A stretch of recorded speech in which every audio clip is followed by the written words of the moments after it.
Okay, hello everybody. Thank you for coming. We're going to start our meeting off a few minutes after 7. I want to turn it over to the Finance Chairwoman, Linda Havegood, to start off, and we'll have a slide presentation tonight.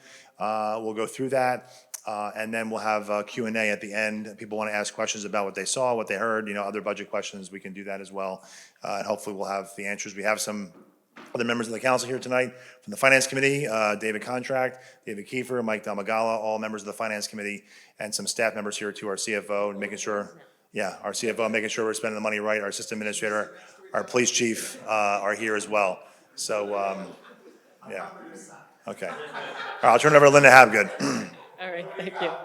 Thank you, Jim. We're going to have a very jovial evening tonight, it seems, so that's great. Well, welcome everyone. We've made this a practice of holding this meeting as we start off the new budget process every year. This meeting is really to accomplish two goals. One, to report back to the shareholders of town, the people who are contributing through their property taxes into the town's budget.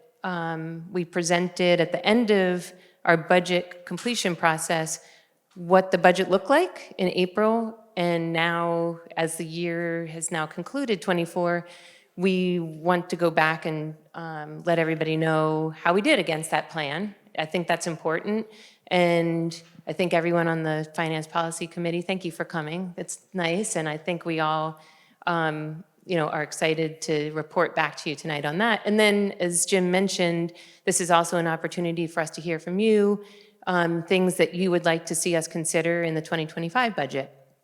So, Heather, thank you very much for putting this beautiful presentation together for us tonight. Jim introduced the members of the Finance Policy Committee. I'm Linda Havegood. David Contract and I have worked on this committee together for almost the whole time we've been in office together. And Mike Damagala and David Kiefer are now entering their second year on the committee with us. So you're experts now. So Jim Gilday has been doing this for decades, as you can see in the presentation. It's his 24th year of putting these budgets together. So it's always a new puzzle every year, which makes it fun. But it's really nice working alongside of Jim because he brings so much experience and knowledge to the equation. Our CFO is here tonight, Scott Olson, also with bringing wealth of experience in municipal finance. And you'll see some stats later that we're going to give Scott full credit for. Heather Ray, our assistant town administrator, is getting more and more involved in all the things related to running town and very active in our budget process. And then we noted at the bottom the outside firms that we work with, Saplee Clooney and Roget McCarthy, who are our audit firm and our bond counsel.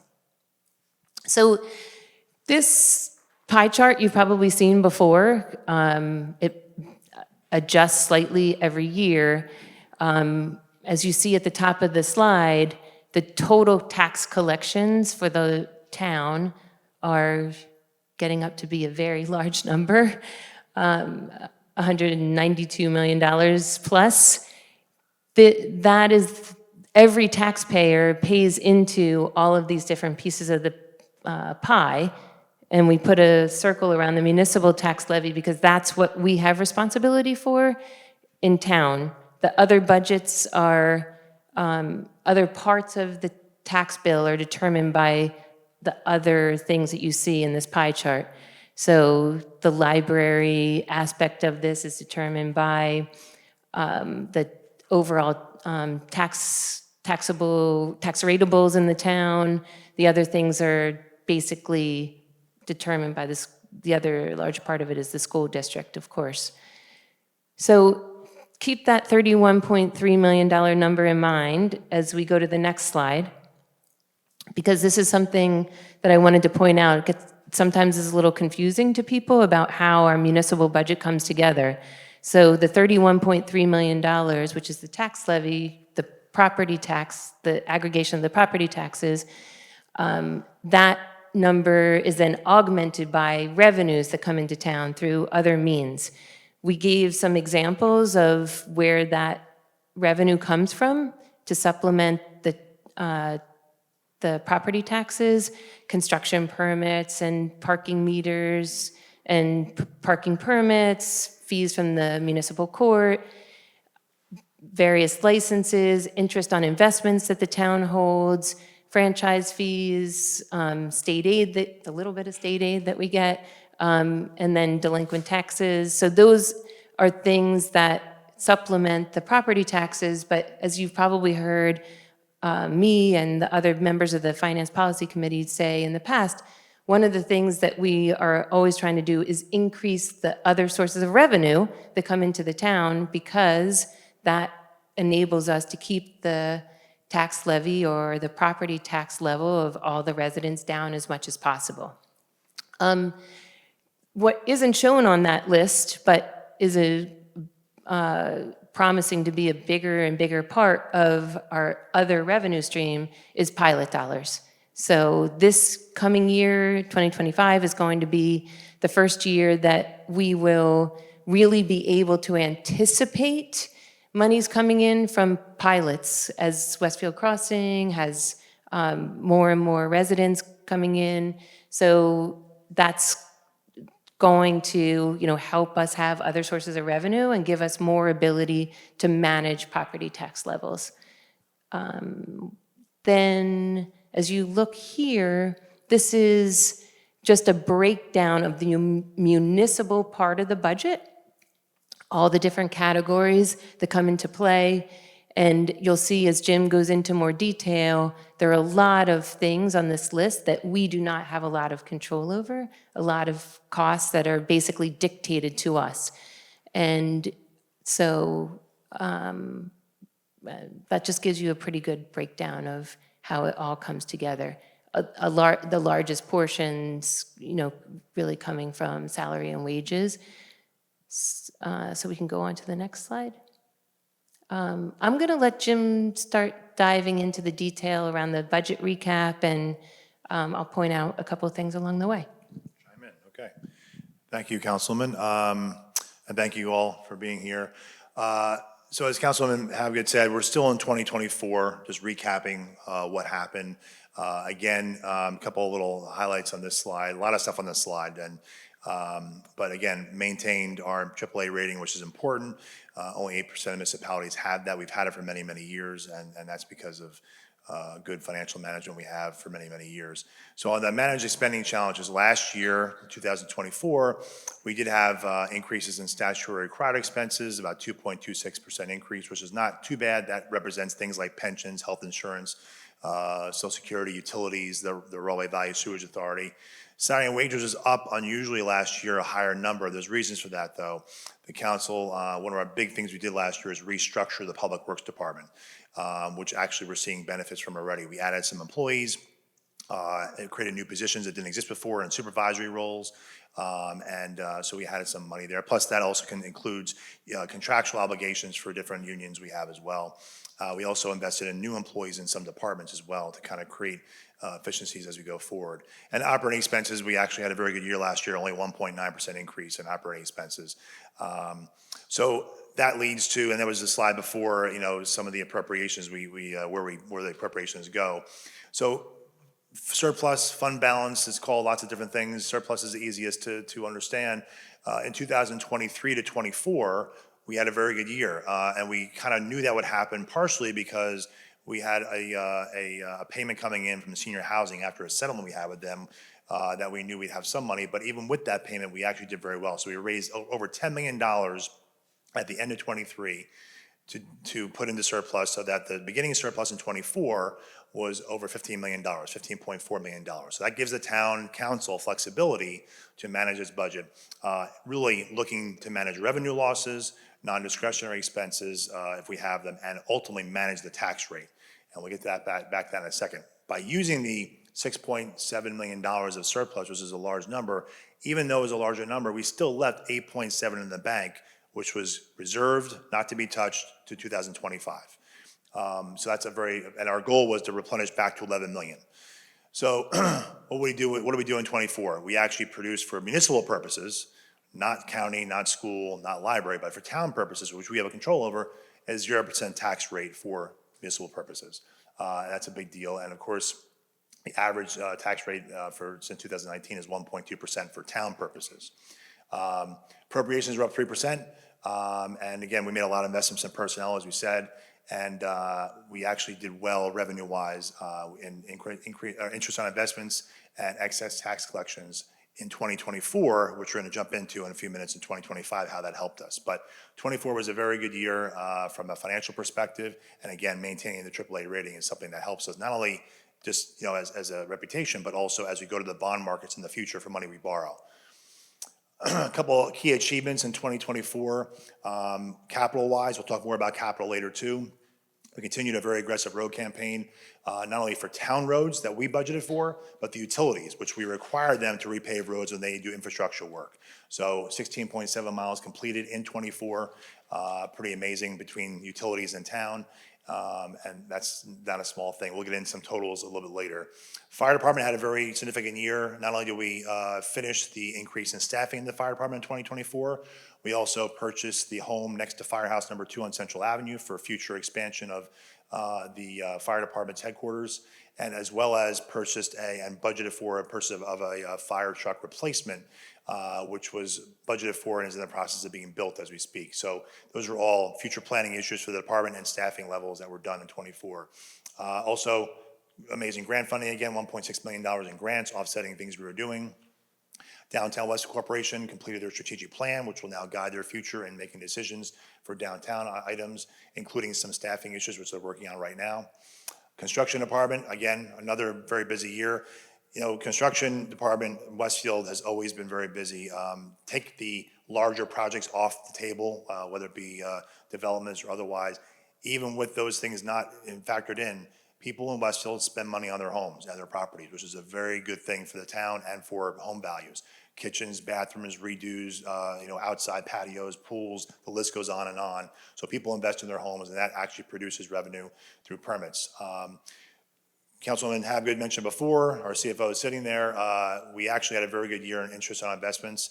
Scott, our CFO, does a great job of moving money around where he can, getting the best interest rates we can. And so we actually had an interest on investments totaling over $1.2 million, which was actually over $400,000 more than last year. So another very good year in interest on investments, and that helps to actually, reduce the tax-supported budget. And then the last thing is, again, Westfield residents, we're all in here, Westfield residents, we pay our taxes. Our tax collection rate for taxes is always usually over 99%. Could be 99.1, 99.5, 99.6, but it's a very good thing, and that's not a lot of towns can say that, and that's an important thing. So we should thank the residents and ourselves for paying our taxes on time and in full. A couple of other things about, February 1st, by the way, this Saturday. So public improvements, some other things to highlight of what happened in '24. My favorite picture, I'm a big fan of the new street signs, but we're doing that as we speak. That started last year. So new street signs townwide, that was in the capital budget last year, and we're putting that into place. Public Works is doing a phenomenal job with that.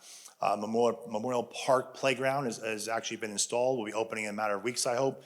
Some final touches being done there, but that was, again, another inclusive playground in Westfield that was put in through capital. 400 trees planted by Public Works Forestry Department. ADA ramps included as we do road jobs, complying with ADA compliance, and putting these things in new or adding them where we think they're appropriate.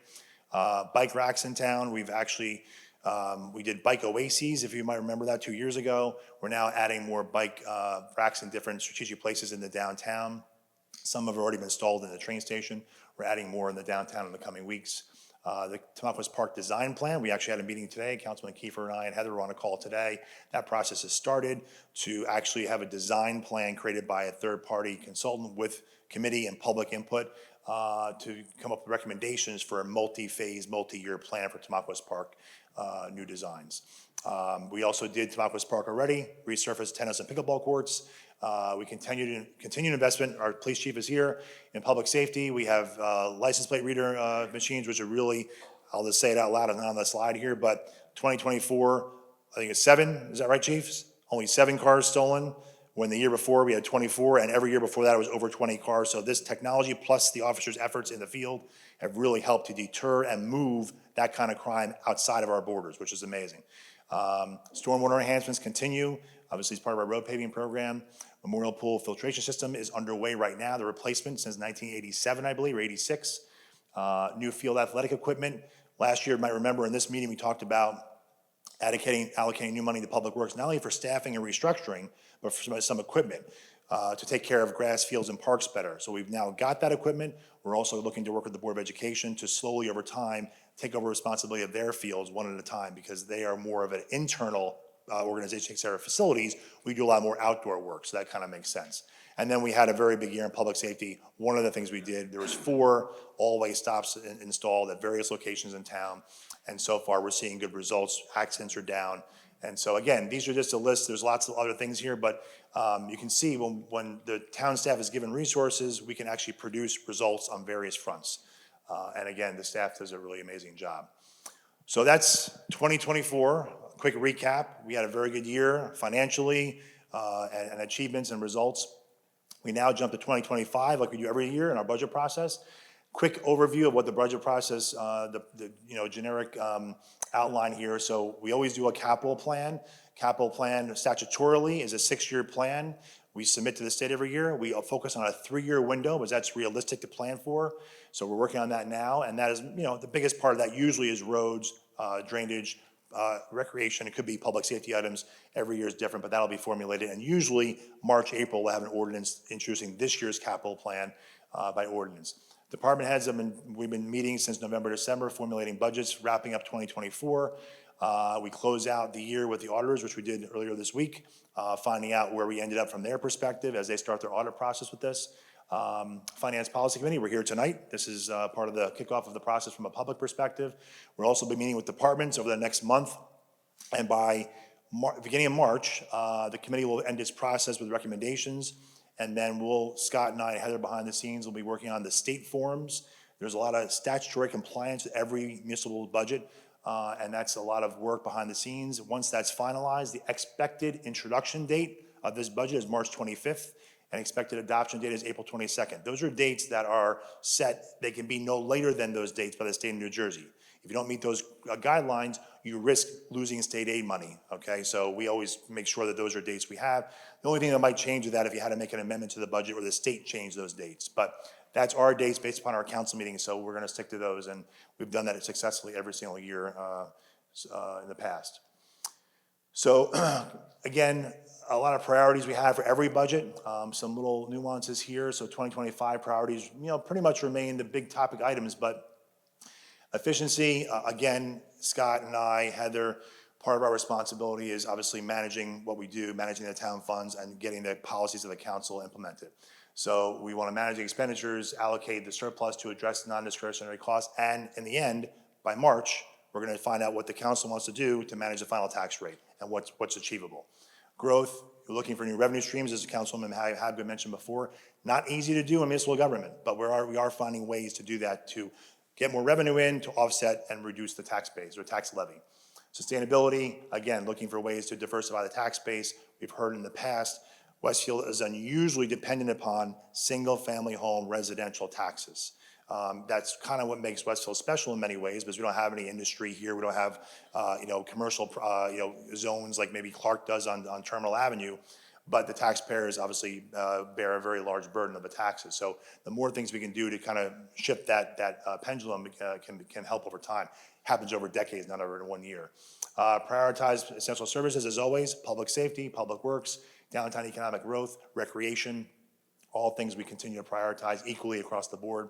And engagement, obviously looking for information from the public and identifying our priorities and implementing them in the calendar year. Again, one thing to mention, we are a calendar year budget. Most towns are, not every town, most towns are. And some people say, well, why are you starting the budget process in January? Isn't we start the year already? Well, the state process is you must adopt your calendar year budget by those March and April dates. But the state is on a fiscal year.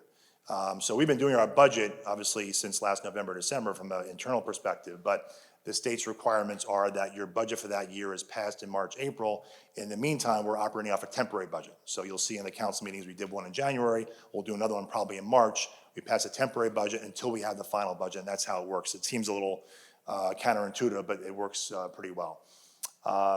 Couple of challenges we have already. So the budget process is just underway from a council perspective. Some challenges we already know we have. So our non-discretionary items are already up over $450,000. Some of those items on the left-hand side there are things like the Railway Valley Sewage Authority, pension costs, insurance, health and liability insurance, reserve for uncollected taxes, debt service, utilities, all the things that, our own household and budgets go up and down. Reserve for uncollected taxes, just a reminder to the public what that is, because we collect the taxes, the town, not the library, not the county, not the school, because we collect taxes, we employ a tax collector who collects all that 192 million, we are required to pay every other entity their tax bill, whether we collect it or not. So the town has a $2.7 million line item in its budget that's required by the law to budget for, and that's our reserve in case something wasn't collected. Not the library, not the county, not the school have to budget for that. And yet, if we didn't collect it, we have to pay them. So it's just another example of, as the town, who actually is a controlling agency of the collections, we have some other obligations that other entities do not have. Also, again, the services we provide, which we're happy to provide, do cost money. Public safety, police, all the things we do cost money. Fire department, public works, curbside leaf collection. Good picture of the guys doing the work there in the field this year. Curbside recycling. One thing about that the public should know, curbside recycling recycling markets in general, were kind of going crazy a few years ago. They've kind of stabilized. We were fortunate. We actually, a few years ago, we changed how we did curbside recycling in the sense of how we process it. We now have one vendor who hauls it from the street to a certified recycling agency that then processes it under state law. So we bifurcated the contract, and that saved us money. We actually went out to bid again last year, got such a great rate that we locked it in for 5 years, because the marketplace in recycling can go up and down very fast. So we now have a very set budget certainty for recycling at the curbside for 5 years. This is year one of that contract. And lastly, Conservation Center services. There are costs to that, but that's a great resource for the public. I'll mention tonight that I think we got it out already, but we are going to open the center every Saturday.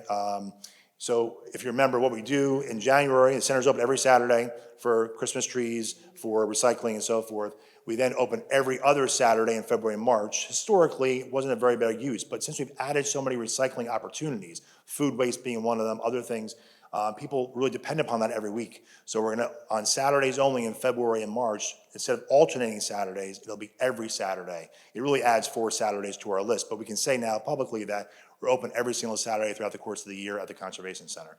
And that's a very small cost. And by the way, one last thing to say, another grant, we get a grant called the Clean Communities Grant. We use that to offset our costs at the center. So it's not the entire Saturday cost, but some of the Saturday cost is offset by money we get from the state of New Jersey. So some of our challenges are there, we already know. Thank you.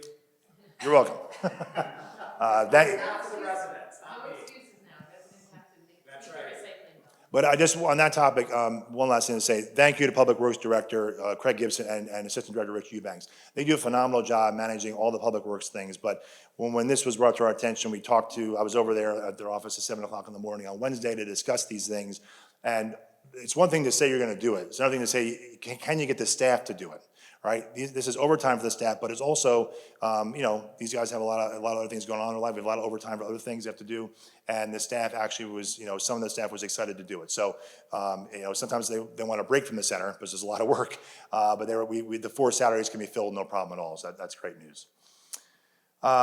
Okay, capital. So we're working on capital. 6-year plan is required. 3-year plan is what we focus on from an allocation perspective.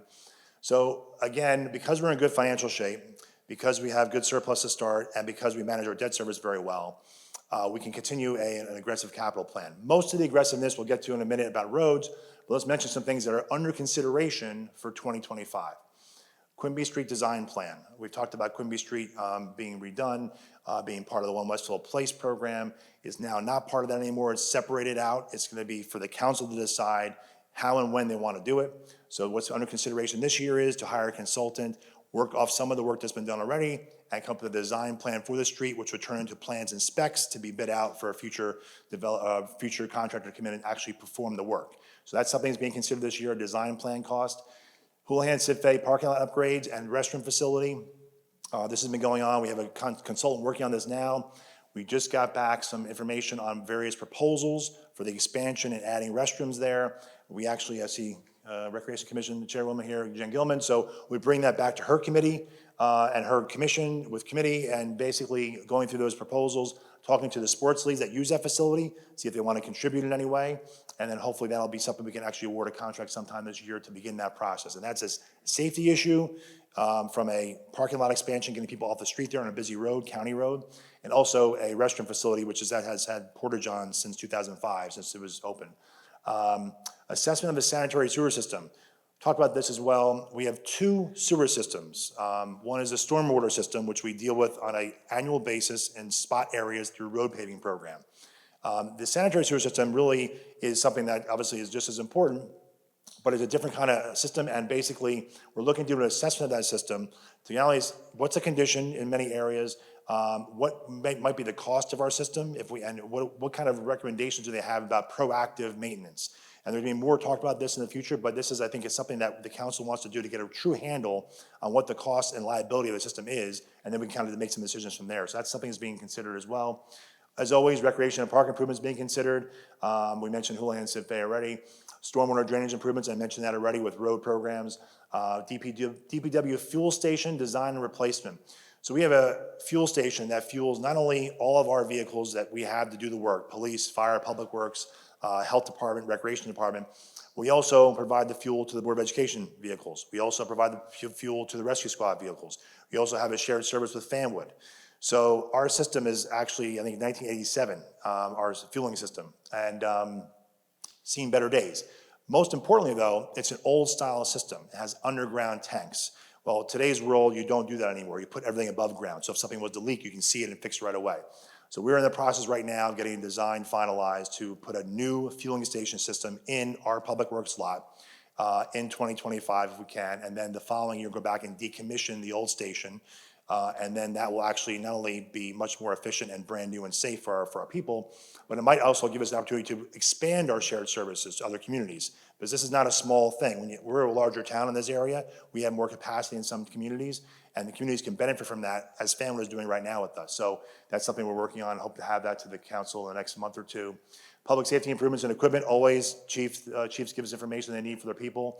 And then lastly, road paving. So road paving never stops. Road paving is road paving, ADA compliance, stormwater management, all those things included. This next slide, just a little bar chart here about what's been accomplished and what's proposed. So since 2019, you might remember we did a road assessment. We actually updated it since that time. So we've done 2 road assessments in town, giving what's called a PCI score to every road, a pavement condition index score to every road. That helps the council decide and the professionals decide what road should take priority. Then we overlay that with, okay, you can't just do worst to first because basically it might not be most efficient for a contractor. We then grid the roads in an area, okay, this grid can be done. So we only have to go in there once, and then we want to go back there for 10, 15, 20 years, depending on the volume of traffic. So right now, since the assessment, we've been posting on our website a 3-year paving list. The year that we're in, or the year that's passed, what we did, and then 2 years ahead. So on our website now, you can see what we did in 24. I can see actually every year here, but what we did in 24, what we completed. So we did 5.7 miles. The utilities did 11 miles at their expense because they did infrastructure work. In 25, we have planned 7.9 miles of road on us, and the utilities have planned 3 miles of road on their front. Right now for 26, utilities have not given us their information yet for 26. We know that 7.2 miles is on our list. Why? If the utilities never came back to us again, did no more work in town, which is of course too good to be true, but if they never did, 2018 to 26, every road in town will have been paved completely. So, and that's 100 miles of road, but really 200 miles of travel lane paved in that number of years, which is really unheard of. And that's because we've been aggressive about how many miles of road we're paving, but more importantly, the requirements of the utilities when they do the infrastructure work, they don't just pave the patch, They don't pave half the road, they pave the entire road, curb to curb, end to end, as per the engineer's requirements. So that's been as you can see, an amazing, if you do the math on the sheet here, it's almost 50-50 of the amount of roads they've paved versus we've paved, and that's millions and tens of millions of dollars of money that the town would have had to pave on their own and not as fast, that they're actually doing at our expense, so, at their expense. So, again, what's that? That goes on my gas bill. It might, yeah, it may go on, So I applaud this, but understand. Yep. Not that I don't pay for it. yeah, no, yeah, however, I think, there's no free lunch, as you know, so, anyway, so that's just a pretty remarkable, slide, and again, if you wanna see if your road has not been paved, and you wanna see where it is on the list, 25 or 26, you can go on our website, and you can see that list there. Couple of other opportunities we have in 2025, again, surplus. So we actually had a very good year in surplus 24 to 25. We basically generated over $5 million of surplus. We had a very good year. Added that to the $8 million in change we had. We were starting 2025 with $14 million of surplus. You remember on the previous slide, we talked about our goal was to generate money back to $11 million. Well, we've exceeded that. And so that's, again, another remarkable revenue year. And so we have a healthy surplus, which helps us strategically make choices that you may not have if you don't have as much surplus. So mostly looking to reduce the final tax rate to the residents. 2, new expected revenues. This was mentioned by Councilman Havgood. So this is the first year we'll be able to anticipate part of the Westfield Crossing pilot funds. One detail about pilot monies, because not no development, most developments do not fill up the day after they're built, meaning they're not fully occupied the day after they're built, commercial or residential. It takes time for that to happen. So the pilot money that you get is prorated until they have full occupancy. So it could take a year or two that happens, but nonetheless, we will be able to anticipate pilot money for Westfield Crossing for the first time in 24, and that will only go up or 25, excuse me, and will only go up in future years. And also we have some rental facility income for the first time. Our restaurant Maze, now that they're open and functioning, they'll be paying rent. Obviously, they already started paying rent, so that's a small but important, obviously, number to actually add to our revenue, which we didn't have before. So all these little things add up, and as you said before, every dollar we get from revenue can help to reduce the tax levy to the residents for the town purposes. And then added ratables. Ratable number is important. That's what I said before about building department permits. So people do work on their homes, we get money from that perspective to get people increase the value of their homes. That increased value then translates to ratable increases for the town. So for 2024 to 25, the town added $64 million in change to its total ratable amount. For comparison, last year was $74 million was added. The year before that, I think it was $85 million. Still a big amount, slightly going down a bit, but nonetheless, we're adding to the total.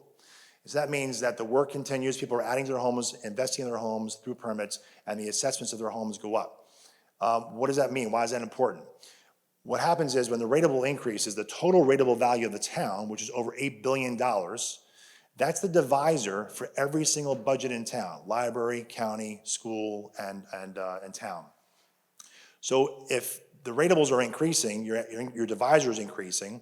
So if you, hypothetically, we've said this before at budget meetings where the town council came up with a 2% levy cap, but the ratables went up by half a point. What's given to the residents is a point and a half is your increase because the ratables have offset as part of the increase. So ratables going up every year is important. I've been here a long time. I've been here when the ratables were not going up, they were going down. So through that 2010, 11, 12, 13, where ratables are going down because recession time hit, and so it can go the other way as well. We're not in that situation right now, and normally are not, but it can go the other way. But right now we're doing very well, and I want to thank Neil Rubenstein, our tax assessor, who works really, really well with Scott Olson in his office, Frank Vuosa, our construction official. This stuff doesn't happen by itself. Permits have to be filed, have to be communicated to the assessor's office. They have to understand, visit the property, talk to the property owner. What are you doing? What kind of improvements are you doing? Is it a kitchen? Is it a bathroom? How many bathrooms? How many bedrooms? All that has to be assessed, and then the assessment can be increased at a later time in that year or the following year. So those are important things to keep up on. It helps the town manage its final tax bill. So last slide here. Again, we're in a great position. Again, like we were last year, we have a lot of flexibility. We have a high surplus to use to manage the town's portion of the budget. We have, we want to maintain exceptional oversight, financial oversight, which we continue to do. Prioritize public safety, which is always the case. Enhance town parks and recreational opportunities. There's lots of recreational projects in the queue. We mentioned pool filtration. We mentioned Memorial Park Playground opening up. That's a new playground right there, which will be opening in a matter of weeks with the ribbon cutting, hopefully. We have Houlihan Faye project in the mix. We have quality of life priorities going on, street signs, to name one of them, stormwater issues that we can talk about, resident engagement and inclusivity. We're in the process of actually refreshing our website later this year. And again, supporting responsible development to meet our affordable housing obligations. We've been talking about that for the past month on the council. We're working towards that till June. So a lot of opportunities, and because we're our fiscal health, we're in a good spot. So that's the slide presentation.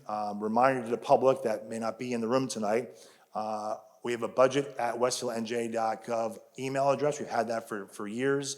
If you have a budget question or a suggestion, you can email that. Our website is the westfieldnj.gov, of course. And a reminder, all of our budget documentation from every single year for probably over 10 years, I think, or maybe 8 or 9 years on the website is there. So you can go there and look at past tax letters, past budget presentations, past budgets, and do comparisons if you want. But everything's up there, and we'll be putting all this will be on the website.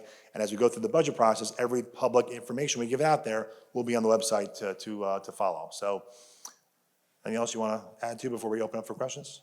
Yeah, thanks. I think the only thing that might be worth mentioning before we get into questions is just to make sure to differentiate between the operating budget and the capital budget. So as Jim was going through it, we obviously have to figure out how we cover all of our costs for this, operating costs for the year. But the things that showed up in the later slides are monies that we're allocating for bigger, longer term, big capital expenditures that, really make the difference in terms of quality of life and public safety and improvements to town.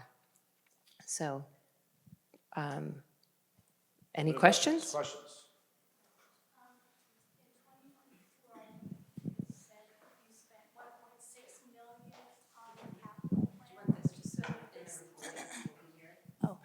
In 2024, I believe it said that 1.6 million was spent on the capital plan. Are all of those projects completed, or are some carrying over into 2025? That's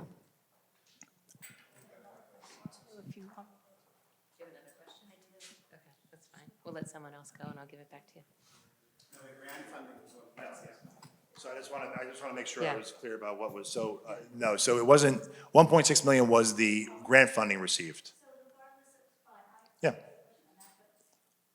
terms of the current capital plan work is it all complete, or does some carry over into Okay, so just for the public, the question from Mrs. Bonacci is about capital planning, and are the projects that were allocated in 2024 completed, or some carryover? So capital, Councilman Havigan mentioned this important distinction. So unlike the operating budget, which is a calendar year thing and ends at the end of the year, capital can carry over for many years.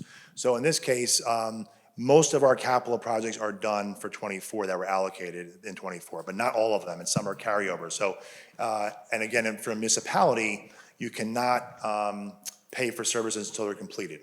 So, but the money does stay there, and if we need to pay for it this year, and visit like Memorial Park Playground, for example, started last year, some grant funding went towards that, anything left for capital, and the bills will come in later in a few months from now, we'll pay for that out of last year. Another question. You go ahead, you can say, I'll repeat the question. Yeah, go ahead. Okay, But I good. can ask a ton of questions. But regarding the 1.6 million grant funding, so with the funding disruptions going on now, I was curious if any of this funding is vulnerable to that, since of course the grants are reimbursed after the work is complete. And so I'm wondering if you're looking at any vulnerabilities. Yeah, so a couple things about that. So we all heard about the president freezing funding, federal funding particularly. Westfield and most towns don't get a lot of federal funding. We get a lot of state funding. And the state funding is not right now in peril, and most of that $1.6 million is state funding. There are a few things that we do get that come from the federal government through the county and or the state and then come to communities. I'll say community development block grant money, for example. We get small amounts to do small projects. For example, we had what's called CDBG funding. We got some money to do some technology on some door systems. Those projects are already in place. Most of the money's been received. We have not gotten, and right now, as you all heard too, that they rescinded their federal funding hold. And there's also a lawsuit filed. But we don't expect that to stay that way. So basically, we're fortunate in the sense that most of our funding comes from the state, and any federal funding that we do have right now is projects that are either not started or have not been approved yet, so that were federal funding. So we have one project that was awarded, I think it was 2 years ago now, for sidewalk improvements, but along North Avenue. But the process for federal grants, unlike state or local grants. State or local grants, one example is the county infrastructure grant. County does a great job with this grant. It has to be spent in the year they award it, must be spent by December 31st or you lose it. And so they force you to put it to a project you get done right away, paving project. In this case, we used $100,000 of the infrastructure grant for the Memorial Park Playground. Got it, finished it, paid for it.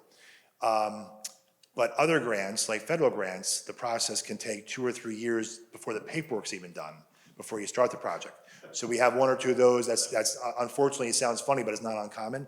But in our case, we're not, this 1.6, we're not concerned about. Anyone else? Yes. 2 questions.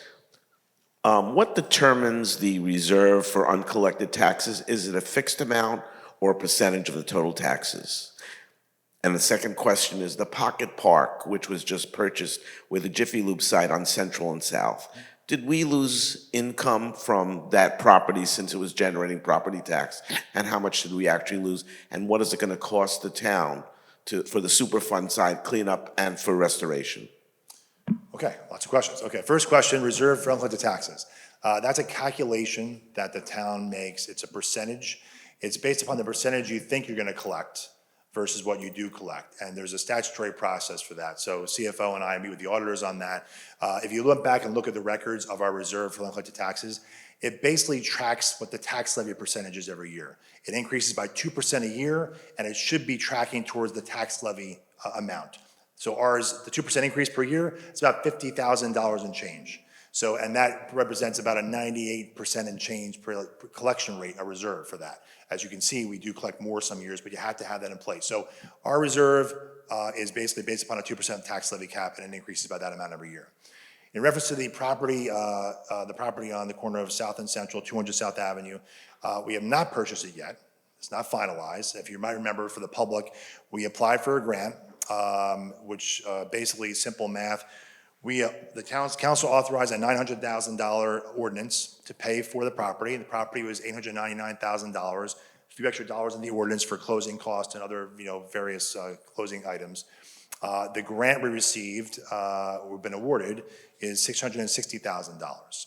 So if indeed the process does go through to fruition and we actually purchase the property and this goes through, the net cost is roughly around $250,000 for the property. That has not happened yet.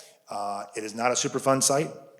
There are environmental issues there, but they're all handled, and we actually are working on that now. The delay comes from the grants coming from New Jersey Economic Development Agency. Too many acronyms. And they need to get paperwork finalized, get us an agreement to review. The council needs to do a resolution to approve that. It hasn't happened yet. Number 2, from an environmental perspective, the town is working on agreements to make sure that any environmental issues that go on from a previous owner are their responsibility, not the town's. So if we do own it, anything that would be monitoring wells or any further future would be another entity's cost. That's not been finalized yet either. And then lastly, the property owner is very anxious to sell, so we're hoping he can continue to be patient with us to do that. But nothing has happened yet, but you will hear about it in a few weeks if indeed it does happen. Property taxes, I don't remember the actual cost. It's very small, comparatively speaking. And yes, the town would lose that small amount of taxes. And I know this question was asked at a previous council meeting by Mrs. Bonacci. The cost for the project is not yet known, but there was an estimate put into the grant application for the EDA that the initial estimate to do the park, or to create a pocket park, would be about $600,000. Very early estimate, not known yet, and of course, once we get the property, we have to go through and do that, and that would be the council's decision, when they want to do it, how much they want to spend, and what's required to be spent. And lastly, this grant allows for a 3-year window for all this to be done. First year is closing, finalizing, taking possession of the property, and then the next 2 years, you have time to actually formulate a plan and get the work done. So it's a 3-year window to get it done. Can you tell us what is going to be the percentage increase on the property taxes if the budget goes through? No, because we just started the budget process. So if you want to come to the March 25th meeting, when we introduce the town's budget, what we could tell you is what the town's portion might be. But we can't tell you what the school, the county, or the library is going to be yet because we don't know that. But right now, it's a good question, but it's a little premature. Come to the March 25th meeting, we can tell you what the town's portion will be. We're more than happy to share that with you. Okay. And that's why we're here tonight, because that's why we're here tonight at the beginning of the process, because we're reporting back on last year's budget, starting the new budget process. So for the next 6 weeks, we're going to be working on the budget, meeting with all the departments, making all those final decisions around the budget for 25. So. Okay, that next question is, Yeah. So it was in the slide. I just think it's worth, I know everybody's obviously anxious to know what the tax rate will be, and we don't know. But we can look at our track record, which I'm really proud of, and I think my colleagues on the Finance Committee are proud of. Our average tax increase for the last 7 years has been 1.2%, far lower than inflation, far lower than the previous council. So we just want you to know that we're really focused on keeping that tax rate as low as possible, just to give you some encouragement that that's, sort of in our minds as we head into this process. That's why we literally go through every budget from every department, line by line, Saturday mornings too, to really, make sure that if money is being spent, it's spent wisely. I do think we've done a good job making sure that taxpayer dollars have been spent wisely over the last 7 years. the next question would be, the school referendum says that the average house would pay about $1,000 more in taxes. Can you give me an approximate percentage of our tax increase just for the $1,000? And then the percentage increase for the increased operating cost? Because we're looking at, let's say, 2% plus some other percent for the debt service, and then another percent or whatever for the operating costs. So what's the total increase going to be? I would love to give that to you, but you're in the wrong place. So those questions are very good questions, but what was mentioned before is it's important to know that this governmental agency, the town council, is only responsible for the town portion. I would never presume to speak anything intelligently about the school board. I don't manage that. I'm not the administrator there. I'm not the CFO. I'm not on the Board of Education. But those are great questions. I would recommend you ask them because those are questions they have some information for, I think. But I don't know that answer, and I wouldn't presume to know. Well, I was going to switch it to the capital plan for 2025. You have a slide up. Well, just for a moment, for 2024, wait, let me stick to 2025. What is your budget? Do you have a budget number that you're going to allocate towards capital spending for 2025? And then, how are you prioritizing with all the departments, say between state of good repair, essential and nice to have? How are you going through and, because some people end up with 100% state of good repair projects versus nice to have. So it's a lot of questions in one, but it speaks to the strategy of the process for this. Yeah, so a couple things. One, so as you can imagine, every department has a list. Some are wish list items, some are nice to have, some are required, some are safety items. There's a list of things. And so the council committee looks at that, meets with the department heads, we go through those and assess those. And so there's a 6-year plan that's required to be submitted. And as I said before, we look at a 3-year, it's on the website, so there's a 3-year plan we look at specifically for funding. So I'll give you an example. Fire department, they have SCBAs. It's actually breathing units they have when they have to go into a fire. It's a very large thing. It goes on their back when they go in there. They have to be replaced every so many years. They run out of, air and so forth. So that's a requirement that the chief is planning for already in the future. He came to us last year and said, hey, it's not here yet. This is a requirement. It's a safety item for my people. I don't want to blindside you with it, obviously, in the same year I need it. So he mentioned to us last year, and they gave us an approximate cost. And then the question for the committee was, okay, do we have to do that all in 1 year? Can we split it over 2 years? So those are kind of decisions we discuss, and that's one example. But so right now in the 3-year plan, the council last year decided that let's put that into a split cost, half in 25, half in 26. They haven't discussed that again this year. They will, though. He'll come back and make a recommendation. Yes, that can happen because, we need it, or, you know what, I can't do that for these reasons. Every department head must come in, make the case. Another example is vehicles. Large vehicles, small vehicles, police vehicles, right? So, the council asks questions, well, is this a replacement vehicle? Is the vehicle in need of replacement? Can we get more years out of it? If we do, can it stay on first line patrol? Can it go to the detective bureau? All those things are vetted and discussed to make sure before we purchase something or lease something in some way, are we making the best decisions and using the money wisely? Those are 2 examples, but those are all vetted out. In reference to 2025, we don't have the number yet. We kind of do both processes parallel. So right now we're in the budget process for the operating budget. We'll be discussing the capital plan kind of parallel to that. The big number there is road projects. We already have the roads list set for the year, but there's other things that are added to that. Stormwater enhancements where necessary, ADA compliance, that also get factored into the estimates. And then there are other projects for town hall, managing facilities, roofs, and so forth. Yes. So I think that your contact, you mentioned that we spend about $3 million a year in capital. Yep.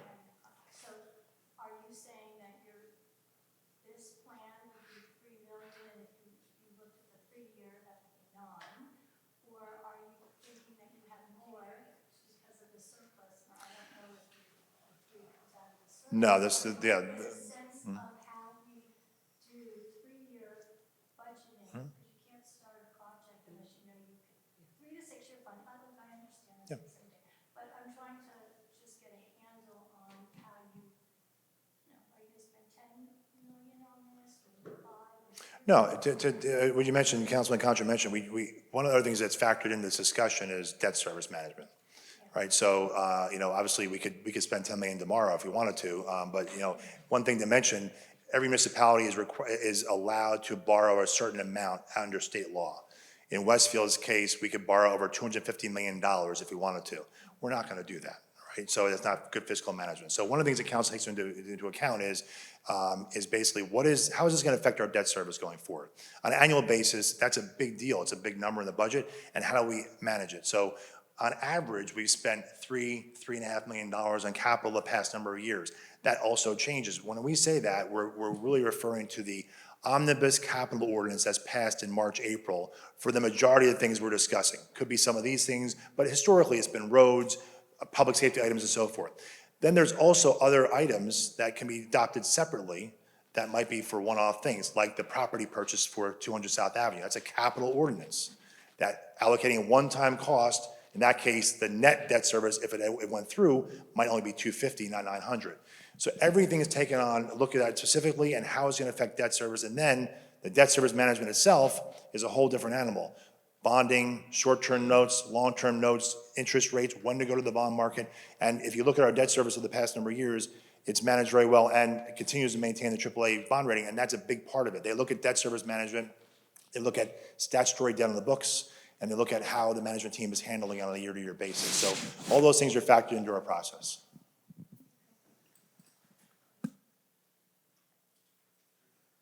He's got a question.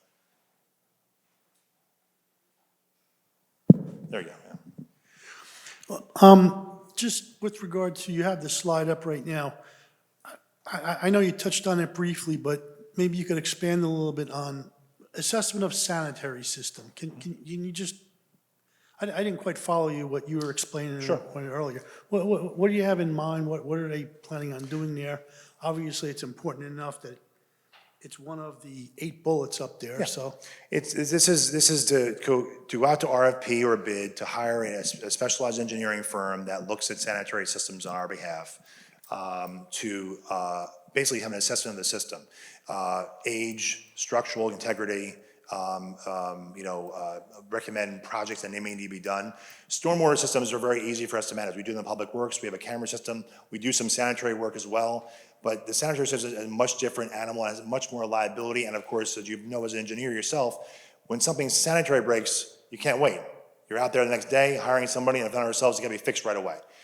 So we wanna get a true handle on what our system actually, is, what condition it's in.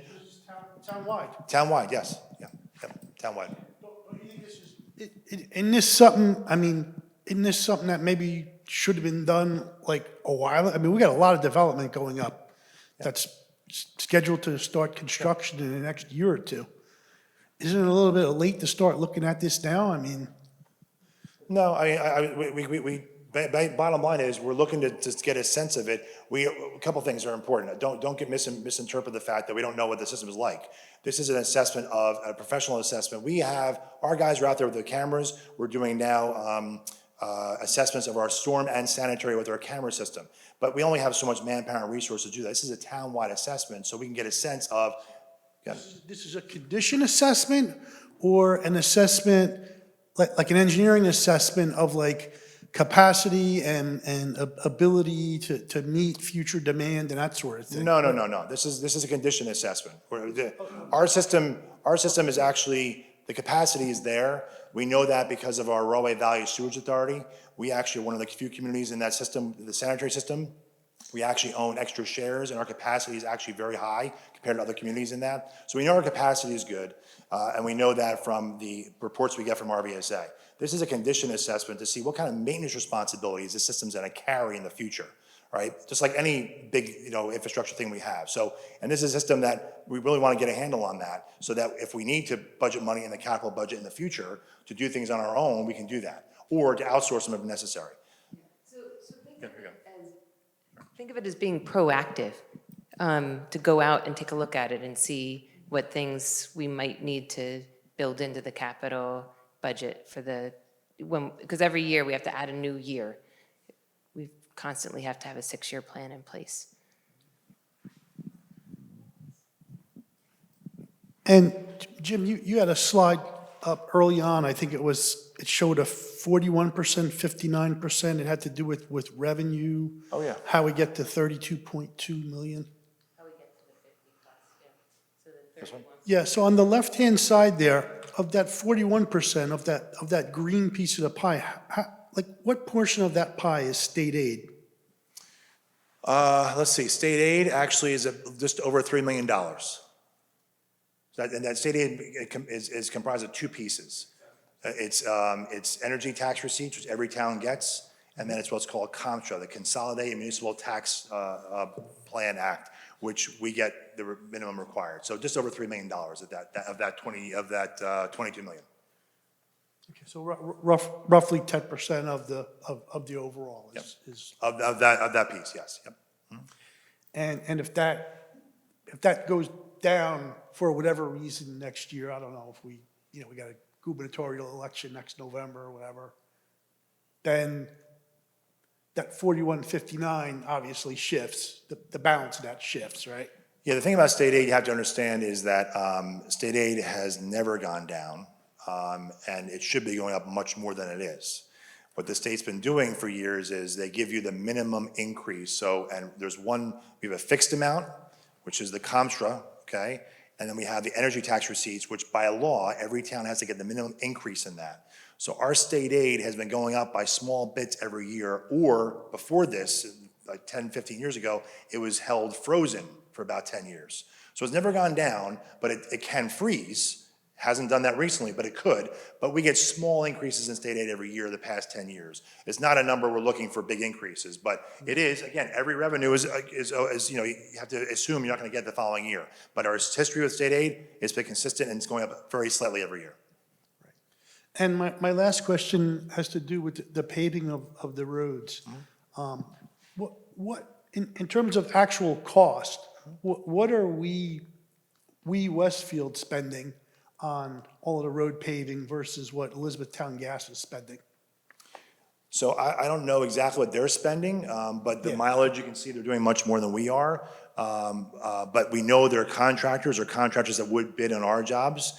We allocate anywhere between $2 and $2.5 million a year, or a little more than that, depending on the mileage we're doing, to road paving, which includes, within that number, includes million paving, includes ADA compliance ramps, and includes some stormwater things. And in some cases, sometimes pathway replacements when we're in the grid. If we're gonna do something in that area, we finish the pathway while we're there. Yeah, on the high end, 2.5 to 2.7 million on the high end, low end, 2 million. Yep. One of the benefits of paving all the roads, aside from the fact when we came into office, they were in pretty lousy condition and we weren't keeping up with the wear and tear on our roads, it should lead to less capital costs going forward. And Jim can probably describe this in more detail. But when we bring all the roads up to a high quality, a high PCI score, they won't all need to be mill and paved at the same rate that they have been. Right? There are other treatments that can be done to extend the life of the road. So instead of spending $2 or $2.5 million or whatever the number is per year on paving, that number could go down, right? Because we brought the quality up. So I think that's really important. This is at least I look at it as an absolute investment in our town. It touches everybody every day, and it was much needed. I do think it's also worth highlighting again. I don't know, was it back in 2018? I think it was 2018 where we passed the new ordinances that required utilities to actually pave curb to curb, end to end what they touch. Prior to that, they could just get away with a tiny little patch. That's how you ended up Grove Street, literally looked like a checkerboard.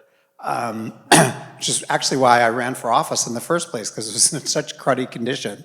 So, by requiring utilities to do that, I think we've saved taxpayers, the last calculation was well over $20 million, right? Yes, those costs were shifted to the utilities, but then spread out across residents across the state. So actually, the per capita cost for a resident in Westfield is far lower through this approach than if we had absorbed this cost ourselves. It's great that we passed that, but you have to understand that Elizabethtown Gas put new high-pressure gas lines in all throughout the town. So they would have had to have done it anyway. If we had to change that ordinance, then they would have just been able to patch. And now the reason that we have all these roads paid for by them is because they had to pave For something that the full road. Prior to this ordinance, if I was the So let me just put it, I've been here a long time, so 2018 and before, the town did not have a requirement to pave, okay? So what they were required to do, though, is do an infrared patch, either a long patch or a square patch or rectangular patch.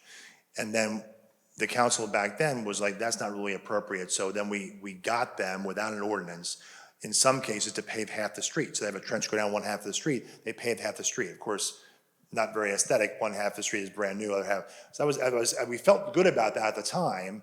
So in 2018, the ordinance was actually passed in 19. 2018, we had our road paving program. It was 2019, and you see why almost 10 miles of road they came to us with and said, we want to do this. Wait a minute. So before the ordinance was even passed, we made a deal with Elizabethtown Gas. Actually, they came here to a council meeting, and I was up here with them to announce the deal to the town. No ordinance was there. They agreed with us before the ordinance was passed that they would agree to pave curb to curb, end to end, because they had so much inconvenience infrastructure work to be done in 1 year that they would do that for us. And in turn, what we did was increase our amount of paving so that we can get a lot of things done at the same time. Since that time, later that year, we passed the ordinance and said, thank you for that great proposal. We now want to codify it to make sure you have no choice going forward. So even though you're right, they would have to come do this infrastructure work no matter what. And New Jersey American Water, doing lead lines and they're doing they will have to come at some point in the future. Every town, not just Westfield. When they come in the future, they have no choice but to pave the whole road, curb to curb, end to end. Before that, 418, they could have just patched. That was the rules. I think what you're saying is somewhat, it's somewhat misleading in that in the past, they never did upgrades to the piping to the extent that they're doing No, now. they always do upgrades to the So- piping. Well, yes, but not not throughout the town. They are literally putting new gas piping throughout this entire town, okay? They're gonna increase their ability, their capacity to pump gas to this town is gonna go up by over 40%. Yes. Okay? They're not stupid. They're going to all the towns in New Jersey where the big developments are happening, where there's a lot of big developments popping up, and they're putting in high-pressure gas lines. High-pressure gas lines allow them to pump more gas. So they're making an investment, all right? Yes, it's costing them money to pave the roads, but they're making an investment, all right? So in the past, when they came and when you had an upgrade done to your house because you had a new generator put in, or the guy around the corner from you had, they did a knockdown, they put 2 houses up and had to bring 2 new services in. Yes, you're correct. They only had a patch, all right? But for a project of the magnitude of what they're doing, all right, and they started this in New York City years ago, all right, because I was involved in it in New York City. They would have to pave curb to curb, end to end on all the streets because of the magnitude of the project. Now, I'm not taking away or detracting from what Councilman Contract said. I'm just trying to get a handle on what we're spending, because I'm kind of sitting here, and I'm glad I heard you say, well, we're spending money on ADA upgrades and everything else, because I'm sitting here and I'm wondering, why are we spending, let them spend all the money, because they're putting the gas lines in. They're the ones that are primarily going to benefit from this. Yes, we're going to benefit from new streets, but like I said, they're making an investment, all right? They're looking forward to the future. When they're done here, the money's going to keep coming in for them, because their ability to deliver gas is going to go up by over 40%. Yeah. So Yeah, I'm no, glad to hear what you said, that of that 3 million, it's not just we're going out and paving roads. Yeah. Because One last thing, just to wrap us up. So, yes, they're making an investment, no doubt about it, right? And that's good for the town and the homeowners. But previous to this, go back to 2012, 15, 10, 9, all those years, there weren't just one-off projects happening. American Water and Blizzard Gas were in here doing projects that were large, okay? So it wasn't, and they were not required to pay back then either. Without the ordinance, trust me, every utility is not going to actually agree to pave unless they're forced to. That being said, the investments are being made, and it's all good for the town. And we're putting in money too to do this. If we, and they're not doing the entire town, which is important.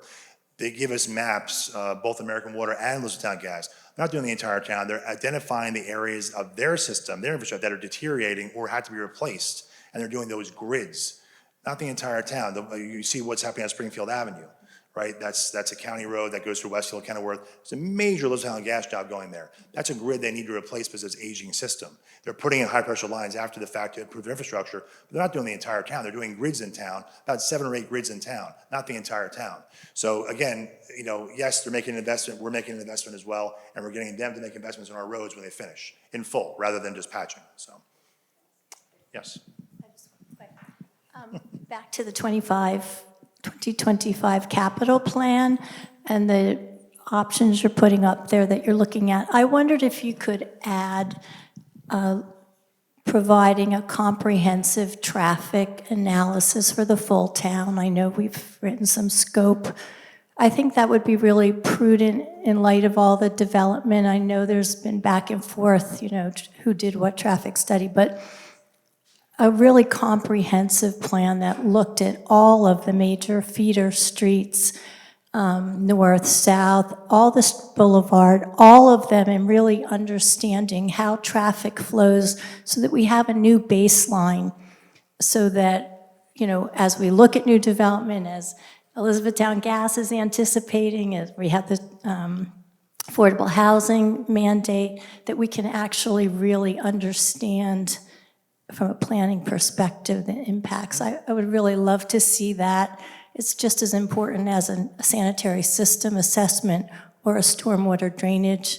Those are infrastructure, that other things flow from. So I would ask that the councilman here really take me seriously and put that on the list. It's about 100 grand, but I think it's well worth it.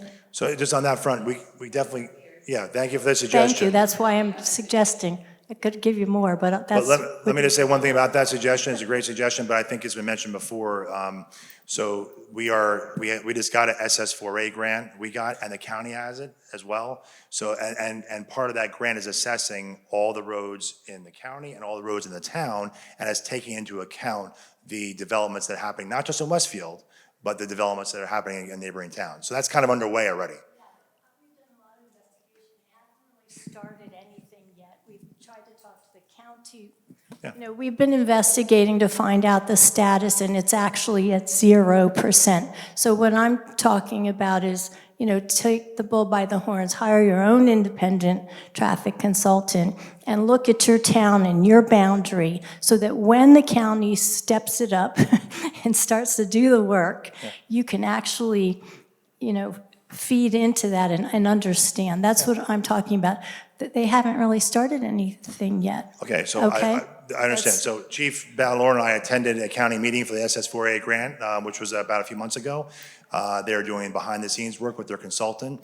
And in reference to our consultant, we are going to hire a consultant this year through the SS4A grant that we got.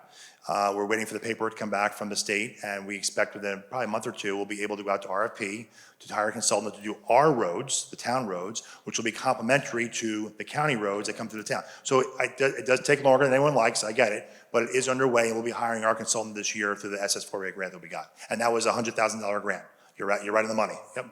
And Jim, isn't it true though that when we did the circulation plan, as part of the master plan, I know it was like I just thought maybe you should comment on the circulation plan that was part of the master plan from 2 or 3 years ago, because I think that also provides the insight that Mrs. Bonacci is looking for. So well, a couple things about that. So it was the traffic and circulation plan, which was a separate element of after the master plan was done.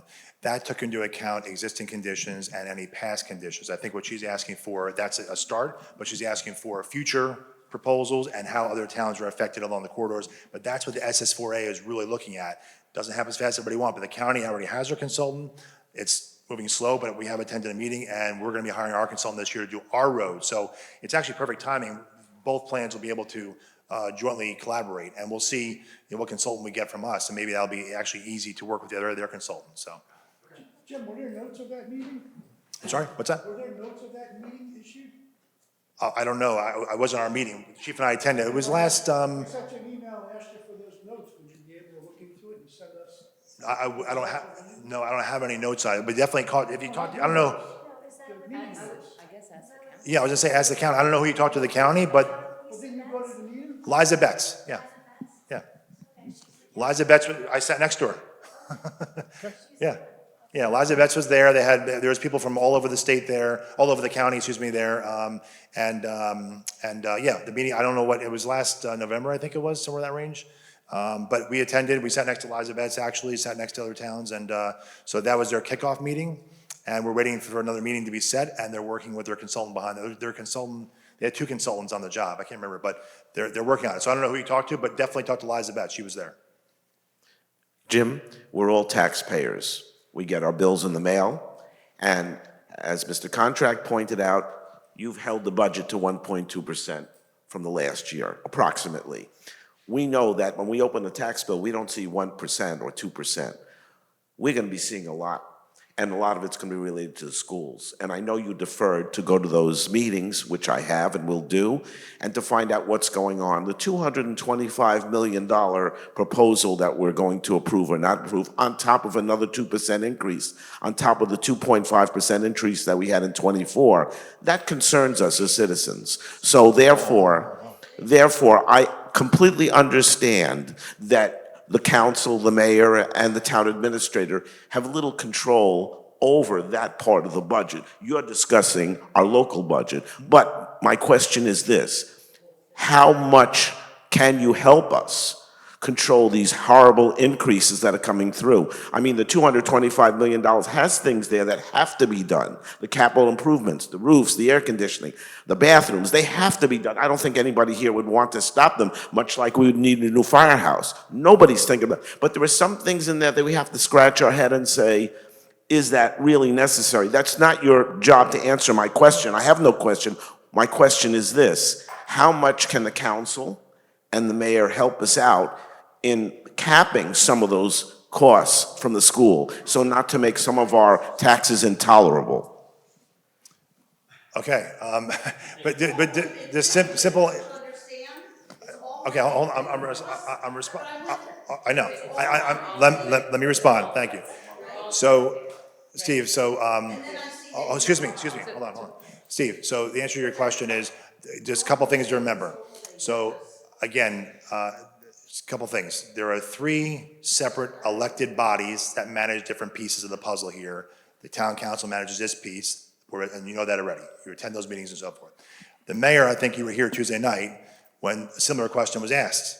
She answered the question that we've already been in multiple conversations with the school board for future opportunities for capital offsets for items that they may actually propose.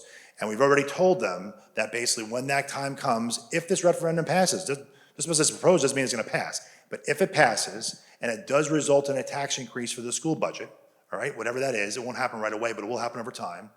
Then when they have that ready, and then on our side, the town council side, when and if we get a pilot money that comes in to a certain amount, that's when the town council can actually decide if it wants to allocate money for capital expenses of the school to help them reduce their tax burden. But we don't have any money from One Westfield Place. We may not have it for many years, even if it was to start tomorrow. So as the mayor said, you can't allocate money you don't have right now. But those discussions have taken place. I've been in those meetings. We've talked to the business administrator, Angelinda, business administrator, superintendent of the schools, the chairman of the Board of Education. We're having these discussions because it's important to have. So we're planning for the future. If they get the referendum passed, even if they don't get it passed, right? Let's assume they don't get it passed. But that referendum should be divided up into several segments, like Well, they but did in Scotch Plains. Again, that's their, That's their side. talk to them, make that suggestion, great There's suggestion. there's nothing you could do to help. There's separate governmental agencies elected by you. So if you want to, choose somebody else, feel free to do that, but you elected this body to run this piece of the puzzle, they're elected to run that piece of the puzzle. I can't, and no one here can tell them what to do. That's not how it works in the system. But we coordinate with them, we work very Right. well with them. Yeah, we work very well with them. That's what I was, is who's going to help try to coordinate, who's going to cap our total cost, not just the 1%, 2%, which we understand. Yeah. That's my. No, I understand. We got it, I know. Just one more, but one, thank you. All right, go ahead. David, yes, that's fine. I'm looking at your bullets for 2025 capital plan, and I'm wondering, and I know you're going to tell me that. Okay, so I understand there are options up there, potential. I wanted to add one or have for your consideration, which is the sidewalks around the downtown, and I understand it's the owner's responsibility, and maybe they could work out a CAM with DWC, I don't know. But I think in terms of the impression that people get from our town when they come to shop, the sidewalks are in really bad shape, and I use them every day to get to the train.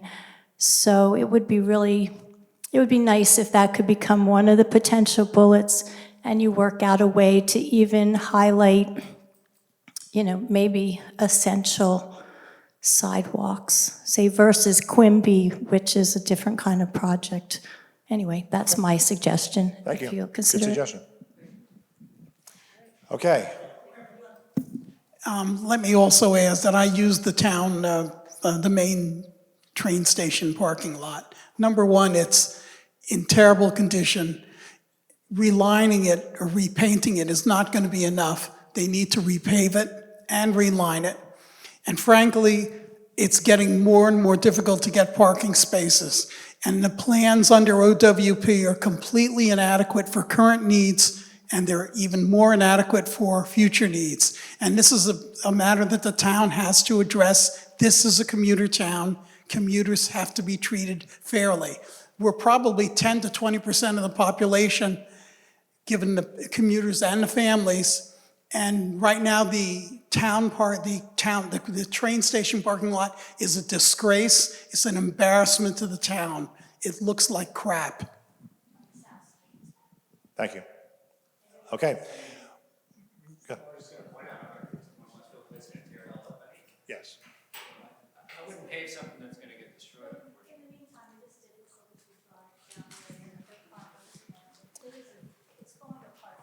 Okay, so thank you, everybody. If you have other, you didn't raise your hand earlier. Do you really have a question now? Okay. This is the last question. Okay, this is the last question. If there are others, then This is as a concerned resident, and I'm sure a lot of people feel the same way. And I ran a business for 35 years. All the principles are the same. You know, I had to keep my credit rating up so I could lease equipment. I had to keep a surplus, blah, blah, blah. So now I'm looking at this whole picture and I see that we already used some of the surplus in '24. So we're coming into '25 with less of a surplus than we did going from '23 to '24. You're going to hope that the 41% you get from outside the tax base as income is going to still keep going as you plan. You've got this huge projection here of things you want to do. I see Tamacos coming down the line. I hear nothing about how much that possibly is going to cost, because we're first getting into the designing, then we're going to get into the implementation, then we're going to get into the keep up. I don't know where that money's coming from. I don't know if we all have it. If it's part of that surplus, then there's not that much surplus. If we've got it on the side, then we don't know about it. And if you're going to have to take money out, where are you going to get it? Now, you kept our taxes down because you took surplus. But this year, you may not be able to take surplus because you may not get enough on that 41%. Then we've got to worry about what's going on with the schools. And I know it's separate, but I, as a taxpayer, can't keep it separate. I got to look at it all together. And then the pilot programs come in, and the county gets less money. So the county kept it at 0 this year, too. But that doesn't mean they're going to keep it at 0 for '25. So if the county goes up, and the school passes all this stuff, and it goes up more, and it's built the last 2 years on each other. So if this increased budget on top of the 2% or whatever cap, even if the referendum gets voted in or down, that's getting built on last year, which got built on the '23 year. So now you've got that pushing on me.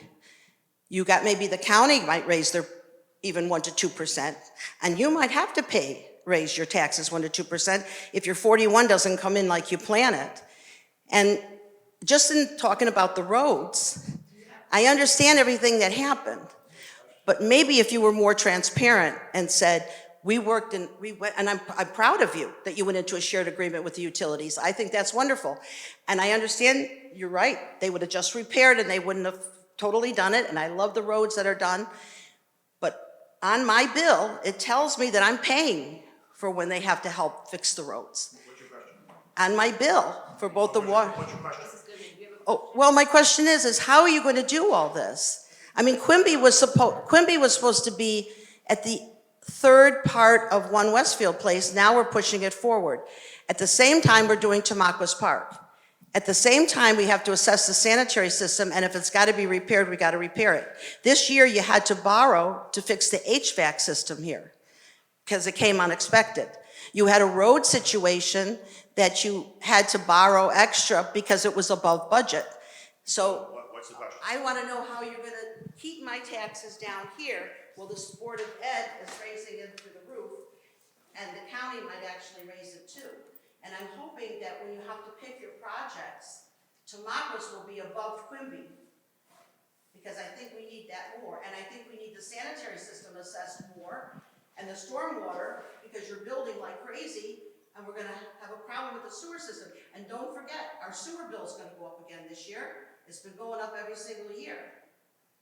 And when you start to possibly get used, and I know you can start to use that north end of the One Westfield Place condition, and if that South Avenue goes through, as you are getting rid of those parking spaces, and the 2 garages aren't totally filled, You're gonna lose permit parking income on that 41%.